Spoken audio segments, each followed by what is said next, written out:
নারায়ণগঞ্জের বিশিষ্ট শিল্পপতি মনসুর আহমেদ ও তার পরিবারের সদস্যদের নির্যাতন ও গুমের ঘটনায় দোষীদের গ্রেফতার ও বিচারের দাবিতে সংবাদ সম্মেলন করেছে শিল্পপতির মেয়ের জামাতা AKM তৌহিদুজ্জামান।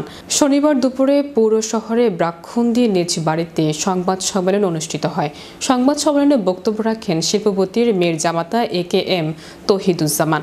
তিনি বলেন, দীর্ঘদিন যাবৎ ফ্যাসিস্ট সরকারের দোসর নারায়ণগঞ্জের অপরাধীদের গডফাদার শামীম ওসমান ও তার শালিকা ফেরদৌস আরা ও তার বাহিনী বিশিষ্ট শিল্পপতি হাজার কোটি টাকার জমিসহ কোটি কোটি টাকা লুটপাটের উদ্দেশ্যে অত্যাচার নির্যাতন করে আসছে। শিল্পপতি মনসুর আহমেদের বৈষম্য বিরোধী আন্দোলনের গুলিতে আহত হয়ে বর্তমানে সিঙ্গাপুরে চিকিৎসাধীন রয়েছে। একমাত্র ছেলে মারা যাওয়ায় ওনার স্ত্রীও বিছানায় শয্যাশয়ী স্ট্রোক করে। তার পুত্র সন্তান কিছুদিন আগে মারা যাওয়ায় একমাত্র মেয়ে লামিয়া ইবনাত লিনাকে হত্যার উদ্দেশ্যে গুম করে রেখেছে শামীম ওসমানের বাহিনী।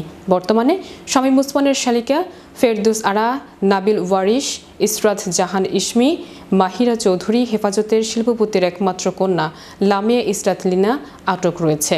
এ বিষয়ে থানায় অভিযোগ সহ প্রশাসনের নিকট লিখিত অভিযোগ দিয়ে ব্যর্থ হয়েছেন।